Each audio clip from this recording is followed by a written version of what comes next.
On Sunday afternoon, the Knoxville Symphony Orchestra will honor the late Dr. Martin Luther King Jr. with a free concert at the Bijou Theatre. The program is called She Sings for Freedom.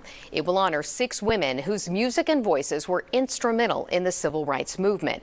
Those women are Marian Anderson, who performed everything from opera to spirituals; Josephine Baker, a dancer, singer, and actress; Odetta Holmes, a singer and musician often called the voice of the civil rights movement; gospel great Mahalia Jackson, often considered one of the greatest vocalists of all time; Coretta Scott King, Dr. King's widow, who studied to be an opera singer; and Nina Simone, whose work included everything from jazz and blues to classical and folk.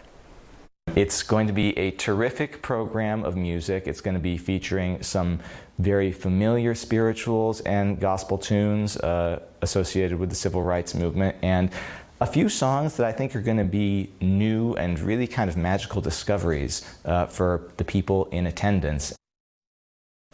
The KSO has some amazing women from our area taking part in that show. They include Phyllis Nichols, Dr. Dasha Lundy, singer Kelle Jolly, and poet Rhea Carmon.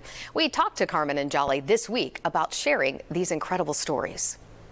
I will be singing a song and doing one of my original poems. I like to make a difference. My thrust and everything that I do is about telling the stories of my people and my culture and the things that I've gone through in life. And so I think that the most powerful part of this is that the story behind the women and their work. And once we start to talk about these stories and we start to bring those stories to light, we find a connection to one another that we may not have seen before. So the personalization of our stories is what brings us together as people.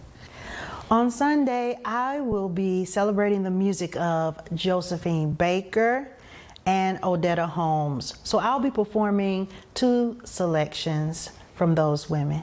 The music of the civil rights movement is centered in the church and spirituality, and people had to stay focused when they were out protesting, when they were at meetings, when they were listening to speeches. The music helped draw them in, to focus them, and to inspire them. But I learned that Odetta had a repertoire that was similar to mine, and that one of her songs that she earned acclaim for and awards for was Hole in the Bucket.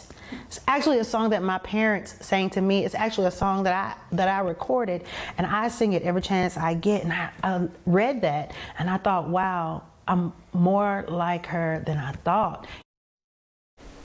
The KSO's Martin Luther King Jr. tribute concert is Sunday at 3 at the Bijou Theatre. It is free and open to everyone. Now